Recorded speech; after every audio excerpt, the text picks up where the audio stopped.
അതിനെന്താ, തന്റെ പെങ്ങളുട്ടിയെ ഞാൻ എപ്പോഴും അങ്ങ് ചിരിപ്പിച്ചോളാം, പോരെ?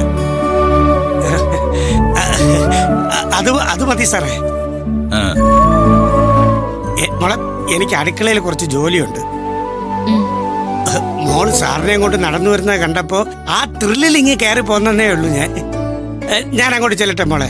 ശരി സാറേ. എന്താ മോളെ? കുറച്ച് ചൂടുവെള്ളം കൊണ്ടുവരുമോ? കുറച്ച് ചൂടുവെള്ളം കൊണ്ടുവരൂന്നല്ല, ചൂടുവെള്ളം കൊണ്ട് വാന്ന് പറയണം. സൂര്യ സാറിന്റെ ഭാര്യയ്ക്ക് അങ്ങനെയൊക്കെ കൽപ്പിക്കാനുള്ള പവറുണ്ട്, പവർ. അല്ലേ സാറേ? രാജേട്ടാ, ആ വാതിലൊന്ന് അടച്ചേക്കണേ. ശരി. അല്ല, വാലടിക്കുന്നതിനാ? ഈ മുറിക്കത് രഹസ്യമൊന്നുമില്ലല്ലോ.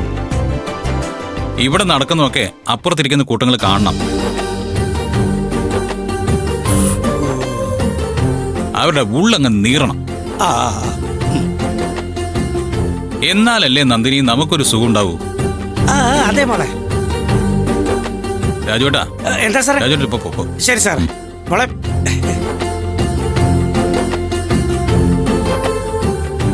സാറിപ്പ കരുതിക്കുട്ടി തന്നെയല്ലേ? യെസ് നന്ദിനി.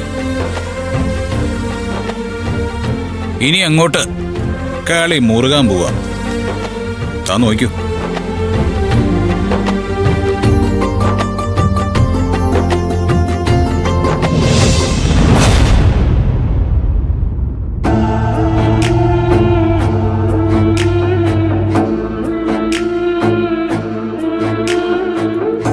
രാജു, എനിക്കൊരു കട്ടൻ ചായ വേണം.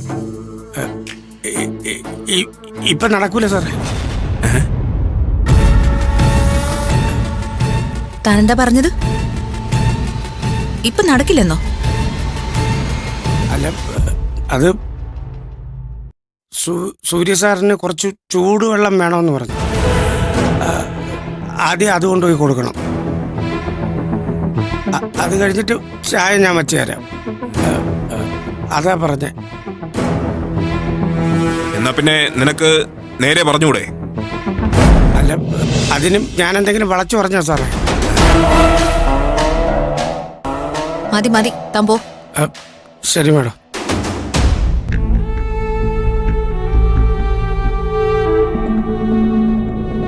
മമ്മി, ഏറ്റവും താഴെ നിൽക്കേണ്ടവർ പോലും നമ്മുടെ മുൻപിൽ അഹങ്കരിച്ചു തുടങ്ങി. മമ്മി കണ്ടില്ലേ? കണ്ടു. സൂര്യ എല്ലാവർക്കും ഒരു ധൈര്യ. എല്ലാവർക്കും വേണ്ടി അവൻ പ്രശ്നം ഉണ്ടാക്കാൻ ഇറങ്ങി തിരിച്ചോളൂന്ന് അറിയാലോ. അത് തന്നെ ദേ അവൻ കാണിക്കുന്നതും ആ വേലക്കാരി കാണിക്കുന്നതും. ഇതിനൊരു മറുപടി കൊടുക്കണ്ടേ ആന്റി? അല്ലാതെ പിന്നെ എങ്ങനെയാ? അല്ലെങ്കിൽ തന്നെ ആന്റി ഒന്ന് ആലോചിച്ച് നോക്കി. നാളെ ഏതെങ്കിലും പ്രധാനപ്പെട്ട ആളുകൾ വന്നിരിക്കുമ്പോ ഇവനോട് ഒരു ചായ ചോദിക്കാൻ പറ്റുമോ? ഇതുപോലെ മുഖത്തടിച്ച പോലെ എന്തെങ്കിലും പറഞ്ഞാൽ നാണം കെട്ടു പോവില്ലേ? അവന് പറയാൻ ഉദ്ദേശമില്ലെങ്കിൽ അവള് പറയിപ്പിക്കും. ഇതുവരെ സൂര്യയായിരുന്നു മമ്മിയെ ടാർഗറ്റ് ചെയ്തിരുന്നത്. പക്ഷെ ഇപ്പൊ ടാർഗറ്റ് ചെയ്യുന്നത് അവളാ. മമ്മിക്ക് സംഭവിക്കുന്ന ഓരോ തോൽവിയിലും ജയിച്ചുകൊണ്ടിരിക്കുന്നത് സൂര്യയല്ല, നന്ദിനിയാ. അവളോട് തോൽക്കുന്നത് മരണത്തിനേക്കാളും ആഴമുള്ളതാണെന്ന് മമ്മി പറഞ്ഞിട്ടുണ്ട്. അത് മറന്നുപോയോ? ഞാനതൊന്നും മറന്നിട്ടില്ല, ഇനി ഒരിക്കലും മറക്കയില്ല. അവൾക്ക് മറുപടി കൊടുക്കേണ്ട സമയത്ത് അത് കൊടുക്കാനും എനിക്കറിയാം. ഇനി എപ്പോഴാ ആന്റി? കമ്പനിയിലെ സ്ഥാനം വരെ അവള് കൊണ്ടുപോയി. എന്നിട്ട് ആന്റിക്ക് ഇതുവരെ ഒരു ബാക്കി പറയണ്ട. കൊളായി.